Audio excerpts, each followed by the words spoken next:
성경 말씀은 구약 성경 사무엘하 7장 8절과 9절 말씀입니다. 7장 8절 9절 말씀 봉독해 드리겠습니다. 그러므로 이제 내 종 다윗에게 이와 같이 말하라. 만군의 여호와께서 이와 같이 말씀하시기를 내가 너를 목장 곧 양을 따르는 데에서 데려다가 내 백성 이스라엘의 주권자로 삼고 내가 가는 모든 곳에서 내가 너와 함께 있어 내 모든 원수를 내 앞에서 멸하였은즉 땅에서 위대한 자들의 이름같이 내 이름을 위대하게 만들어 주리라. 아멘. 할렐루야. 오늘 사무엘하를 통해서 하나님이 우리에게 주시는 은혜를 나누고자 합니다. 사무엘하의 주제는 주권자로 세우시는 하나님. 이 사무엘하는 사무엘상과 이렇게 이어져서 다윗에 대한 이야기가 주를 이루고 있습니다. 그래서 24장으로 되어 있는 이 사무엘하의 내용을 1장부터 10장까지는 이 다윗의 승리라는 주제를 나눌 수 있습니다. 다윗이 하나님 앞에 부름받고 또 하나님께서 다윗에게 복을 주시고 축복하시는, 전쟁에 나가면 싸움에서 승리하게 하시는 이런 다윗의 승리의 모습들이 나와 있는 반면에 11장부터 20장까지는 이렇게 하나님 앞에 세움받은 다윗이랄지라도 인간의 육체를 제어하지 못하고 인간의 정욕을 이기지 못하고 죄를 범하게 되고 그로 인해서 하나님 앞에 징계를 받는 그러한 모습들이 11장부터 20장까지, 그리고 마지막으로 21장부터 24장까지 다윗의 말년의 모습들이 이렇게 나와 있습니다. 이 사무엘상에서 다윗이 골리앗을 상대로 나가서 싸우고 또 그로 인하여서 이 다윗의 인기가 많아지니까 사울이 시기를 하지 않습니다. 그래서 이 사울 왕을 피해서 도망다니고 또 고난을 겪는 이 다윗이 정말 하나님 앞에 세움받아서 이스라엘의 왕이 되고 성공적인 인생을 살아가는데, 이 11장에 보면 다윗이 이렇게 성공한 사람이 이런 죄를 짓는구나, 이런 잘못을 하는구나, 하나님 앞에 이런 범죄를 짓는구나 하는 엄청난 실망감을 주는 그러한 내용들이 들어있습니다. 그래서 하나님은 이 사무엘하에서 다윗의 이러한 승리와 또 다윗의 무너지는 어떤 그런 범죄하는 삶을 이렇게 보여주는 반면에 이 다윗에게 또 하나님은 언약을 맺으시는 것입니다. 그 언약이 바로 우리가 읽었던 사무엘하 7장 8절로 9절 말씀. 정말 하나님께서 다윗을 이스라엘 백성의, 내 백성 이스라엘의 주권자로 삼으시겠다 하는 그러한 하나님과 다윗의 언약을 이렇게 볼 수 있습니다. 본문을 통해서 하나님은 정말 다윗을 주권자로 세우시는 모습을 봅니다. 어린 다윗을 골리앗과 싸움에서 승리하게 하시고 왕이나 제사장 같은 이러한 지도자로 세우시는, 이런 주권자로 세우는 그러한 모습을 보게 됩니다. 교회에서도 정말 지도자를 세우는 데 있어서 여러 가지 많은 요소를 이렇게 보게 되지만, 그러나 이 교회에서 하나님의 지도자들을 세울 때는 정말로 신중하고 또 신중해야 함에도 불구하고 그렇게 세운 지도자들이 무너지는 모습을 볼 때 우리의 마음이 정말 안타깝습니다. TV나 어떤 뉴스를 통해서 종교 지도자들의 잘못된 모습들이 뉴스로 나올 때 우리는 정말 가슴을 치며 안타까운 마음을 가지고 있습니다. 그러나 하나님은 이러한 하나님의 일을 위해서 지도자를 세우시고 또 그 지도자에게 하나님은 복을 주신다, 이렇게 말씀하고 있습니다.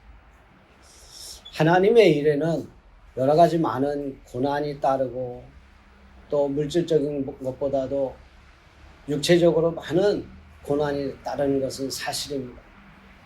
세상과는 다른 삶을 살아야 하는 그런 삶의 모습들이 주어지기 때문에 그렇습니다.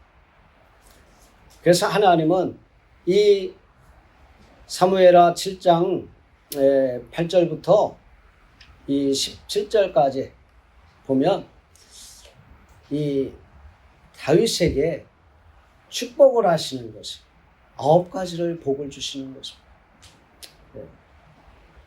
이처럼 하나님께서는 다윗에게 이와 같은 언약을 통해서 주권자로 세우시겠다고 하는 이 언약을 통해서 다윗을 세워주시고 다윗에게 복을 주시고 축복을 주십니다. 그래서 우리는 하나님의 일을 함에 있어서 하나님의 일만 열심히 하면 하나님은 내가 하나님의 일을 감당할 수 있을 만큼의 복도 주시고 이 세상에서 하나님이 특별히 세우신 사람들에 대한 복을 하나님은 반드시 주시는 것입니다. 우리가 분명히 알아야 될 것은 물론 우리가 돈 보고 하나님의 일을 하는 것은 아닙니다. 물질을 보고 하나님의 일을 하는 것은 아닙니다. 그럼에도 불구하고 하나님은 반드시 우리에게 내가 알 수 있는 또는 모르는 이러한 복들을 허락해 주신다는 것입니다. 그래서 우리는 이런 하나님의 내가 선택받아서 내가 하나님의 일을 해야 될 사람인지 아닌지 때로는 궁금하기도 하고 또 기도하면서 정말 하나님이 나를 세우셨는가에 대한 의문을 가지게 되지 않습니다. 마음으로 다 나는 뭐 목사님이 될 거야, 나는 장로님 될 거야, 나는 뭐 큰 선교사가 될 거야, 이런 마음으로 이렇게 갔지만 모두 다 하나님의 일을 감당하는 것은 아닙니다. 왜? 그만큼 어렵고 힘든 일들이 있기 때문에 그렇습니다. 그래서 우리는 하나님의 마음을 헤아리고 정말 하나님이 나를 불러주셨다고 하는 것을 기도하면서 그것을 깨달아야 합니다. 하나님의 뜻을 알려면 하나님 앞에 기도하는 것입니다. 기도할 때 하나님은 하나님의 뜻을 알게 해주시고 또 하나님의 앞에 기도하면 하나님이 우리의 마음에 평강을 주십니다. 내가 어떤 일을 함에 있어서 하나님 앞에 기도하면 하나님이 그 기도를 들으시고 내 마음에 평강을 주십니다. 그리고 또 우리의 마음속에 담대함을 주십니다. 내 앞에 어떤 문제가 있든지 그 일을 감당할 수 있도록 하나님 담대함을 주십니다. 에스더가 하나님 앞에 3일 금식한 후에 하나님 앞에 담대한 마음을 얻어서 왕 앞에 나아가지 않습니다. 죽으면 죽으리라 하는 마음으로 왕 앞에 나아가는 것입니다. 이런 이 하나님의 부르심이 확신이 있으면 절대 두려워하지 않습니다. 두려움이 없습니다. 그런데 이 하나님의 부름받은 사람들, 다윗과 같이 하나님이 세워주신 사람들이 우리에게 실망을 주는 모습들 안타깝지 않습니다. 특히 사무엘하 11장에는 정말 다윗의 범죄한 사실이 이렇게 쭉 나오는데, 우리가 이 사무엘하 11장에 보면 다윗의 범죄가 몇 가지? 세 가지가 나와요. 첫째는 그가 솔로몬의 어머니였던 밧세바라고 하는 당신의 부하의 부인을 이렇게 겁탈하는 거죠. 이가 밧세바하고 이가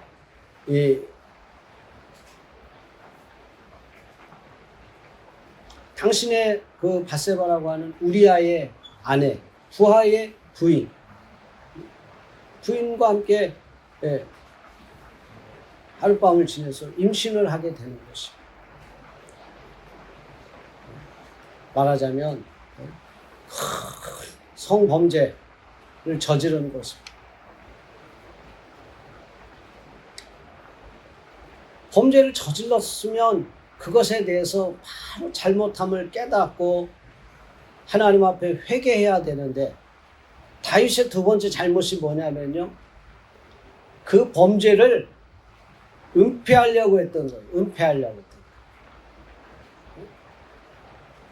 그 은폐하려고 했던 방법이 뭡니까? 밧세바가 임신했으니까 자기 때문에 임신한 것이 아니라는 것을 보여야 되잖아요. 근데 밧세바의 남편은 어디에 나가 있습니까? 전쟁터에 나가 있어요. 어떻게 임신을 합니까? 그래서 전쟁터에 나가 있는 우리아를 얼른 데려옵니다. 얼른 데려와서 이 우리아를 깨끗하게 씻은 다음에 너 집에 가라. 그랬더니 이 우리아가 내 전우들이 다 전쟁터에 있는데 내가 어떻게 편안하게 집에서 부인과 잠을 잘 수 있겠습니까? 저 집에 가지 않겠습니다. 이 왕궁에서 있겠습니다. 바울은 다윗의 말을 안 듣는 거예요. 그러고서 하룻밤 자고서 왕에게 나 전쟁터로 다시 가겠습니다. 다윗이 계획한 것은 그게 아니잖아요. 집에 가서 자야 되는데. 그래서 하룻밤 더 있다 가라. 그랬는데 우리아가 또 하룻밤을 어디서 있었냐면 왕궁에서 그 부하들과 같이 있었던 거예요. 다윗의 범죄를 은폐하려고 했던 계획이 무너져 버린 거죠. 그러니까 세 번째, 이 다윗이 우리아에게 어떤 범죄를 저지릅니까? 그 부하를 시켜서 이 우리아를 전쟁터 맨 앞에 내세우고, 그리고 자기 부하들을 뒤로 빠지라 그랬어요. 그러면 전쟁에서 사람들이 막 몰려가다가 빠지면 남은 사람들 몇 사람은 그건 아무리 유능한 장수라 할지라도 죽을 수밖에 없어요. 그래서 이 다윗이 우리아를 모살하는 계획을 행동으로 임했다는 게 다윗의 세 번째 범죄예요. 죄를 지었습니다. 그 죄를 은폐하려고 했습니다. 그 은폐가 안 되니까 이제는 그것을 아예 행동으로 우리아를 죽인 것이나 마찬가지입니다. 결정적인 우리가 어떤 일을 하고 선택을 하고 또 어떤 문제를 이렇게 행하려고 할 때 정말 우리는요, 하나님이 이것을 어떻게 보실까? 하나님 이것을 어떻게 보실까? 한번 생각해 봐야 돼요. 항상 하나님이 내 옆에 계시고 나와 함께 계시고 우리 주님이 나와 항상 손잡고 가고 계시는 그런 느낌으로 우리가 살아야 되는데, 그러면 어떻게 그런 범죄를 저지를 수 있겠습니까? 밧세바를 범하려고 할 때 하나님이 여기 계신다, 하나님이 여기서 보고 계신다, 그러면 어떻게 그런 범죄를 저지를 수 있겠습니까? 우리는 믿음 생활하면서 사람들에게 보이는 죄만 이렇게 막 지적을 합니다. 저 사람이 저런 범죄를 저지르고 있어 하면 그 죄를 지적합니다. 그러나 사람이 보이지 않는데, 사람에게서 안 보이는 데서는 많은 죄를 짓는 사람들이 얼마나 많습니까? 하나님을 무서워해야 되는데 사람을 무서워해서, 사람에게만 안 보이면 된다, 사람에게만 안 들키면 된다, 그리고 들킨 사람들을 향해서 손가락질하지 않습니다. 예수님도 정말로 우리가 이 땅에 살면서요, 우리가 짓는 죄들, 우리가 살면서 죄를 안 질 수 있습니까? 가늠한 여인도 사람들이 막 돌로 치려고 할 때 예수님, 죄 없는 자가 돌로 치라고 하지 않습니까? 그때 다 도망갔어요. 죄 없는 자가, 누가 알아요? 자기가 알아요, 자기가. 야, 하나님 보시야, 하나님 앞에서. 그래서 우리는요, 남이 죄를 짓고 그런 모습들을 향하여 내가 하나님이 돼서 그를 정죄하고 그를 심판하지 말아야 하는 것입니다. 그도 사람이기 때문에 그런 죄를 지을 수 있고 그런 실수를 하고 있을 수 있다는 그런 것을 우리는 감싸 주어야만 하는 것입니다. 하나님의 교회에는 죄 없는 의인이 오는 것이 아니라 죄 있는 죄인들이 오는 것입니다. 그래서 그들을 감싸 주어야 하는 것입니다. 아, 교회 오면 내가 죄를 지어도 나 같은 죄인도 이렇게 감싸주는 곳이구나.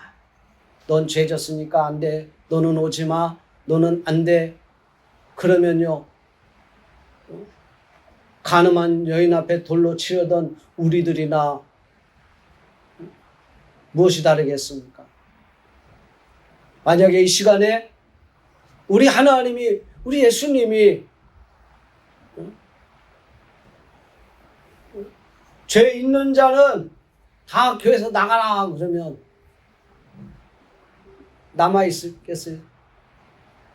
네? 죄 있는 자는 다 나가라. 아마 텅텅 비지 않을까요? 나는 모르죠.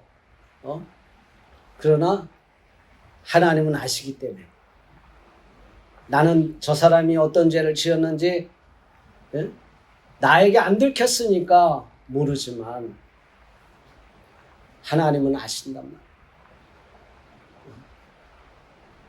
내 마음으로 시기하고 질투하고 내 마음으로 정죄하고 내 마음으로 간음하고 하는 그 모든 것들을 하나님은 아신단 말이에요. 그래서 우리는 정말 하나님 대신해서 정죄하고 그러지 말아야 한다는 것입니다. 위대한 지도자, 이스라엘의 위대한 왕 다윗도 이런 죄를 범할 수밖에 없었다는 사실을 우리는 이 사무엘을 통해서 알 수 있습니다. 설령 이런 죄를 지었다 할지라도 우리 하나님 앞에 나와서 우리는 하나님 앞에 회개해야 하는 것입니다. 지난 한 주간 동안 우리가 하나님 앞에 무슨 죄를 지었든지 오늘 이 시간 하나님 앞에 용서를 구하는 그러한 시간이 되어야 될 줄로 믿습니다. 다윗이처럼 우리아의 아내 밧세바를 취하고 또 우리아를 죽이기까지 범죄한 것을 모를 줄 알았습니다. 그런데 하나님은 아셨습니다.